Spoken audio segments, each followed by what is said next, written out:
சைவ சமயக் குரவர்கள் நால்வரில் முதல்வரான திருஞான சம்பந்தர் அவர்களின் வாழ்க்கை வரலாறு பக்தி மற்றும் அற்புதங்கள் நிறைந்த ஒரு காவியமாகும்.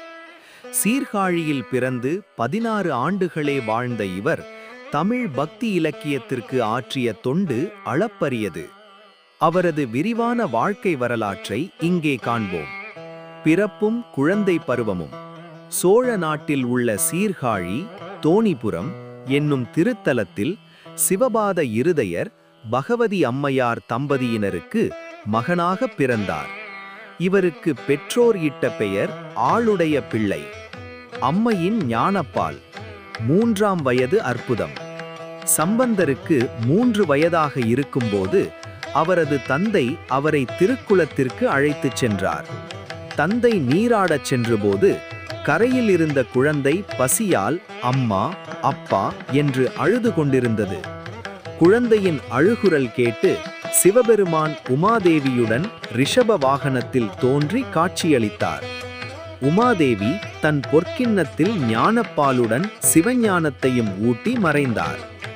நீராடிவிட்டு வந்த தந்தை குழந்தையின் வாயில் பால் வழிவதைக் கண்டு, யார் கொடுத்த எச்சில் பாலை குடித்தாய் என்று அதட்டினார். அப்போது குழந்தை வானத்தை நோக்கி சுட்டிக்காட்டி தனது முதல் பதிகத்தை பாடியது. தோடுடைய செவியன் விடையேறியோர் தூவெண்மதி சூடி. இவ்வாறு 3 வயதிலேயே கவி பாடும் ஆற்றல் பெற்றதால் இவர் திருஞான சம்பந்தர் என்று அழைக்கப்பட்டார்.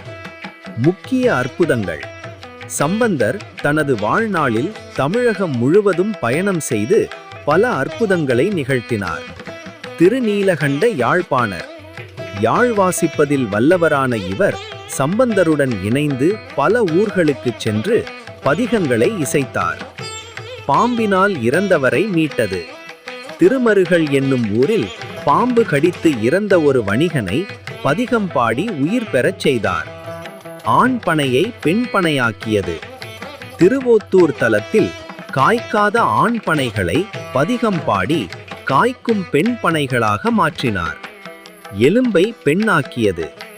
மயிலாப்பூரில் இறந்து போன பூம்பாவை என்னும் பெண்ணின் எலும்புகள் இருந்த குடத்தை வைத்து பதிகம் பாட அவள் மீண்டும் உயிருடன் எழுந்து வந்தாள். மதுரையில் சமணர்களுடன் வாது. புனல்வாதம் அனல்வாதம். பாண்டியன் மன்னன் கூன்பாண்டியன் சமண மதத்தை பின்பற்றினான். ஆனால் அரசியார் மங்கையர்க்கரசியும் அமைச்சர் குலச்சிறையாரும் சிவபக்தர்கள். அவர்களின் அழைப்பின் பேரில் சம்பந்தர் மதுரைக்குச் சென்றார். அனல்வாதம்.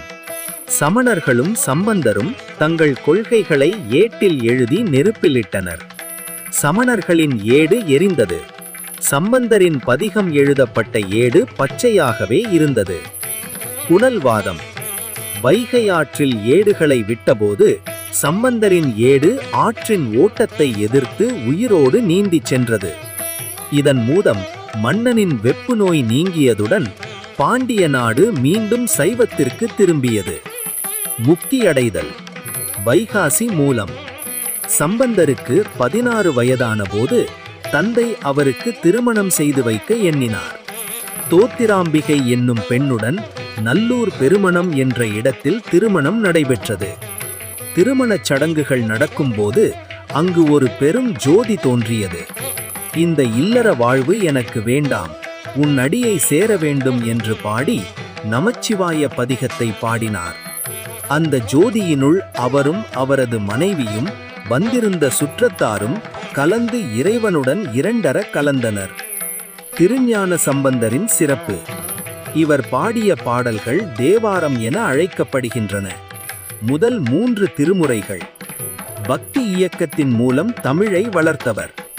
திராவிட சிசு என்று ஆதிசங்கரால் போற்றப்பட்டவர். இந்த கதை உங்களுக்கு பிடித்திருந்தால் லைக் அண்ட் சப்ஸ்கிரைப் பண்ணுங்க. நன்றி, வணக்கம்.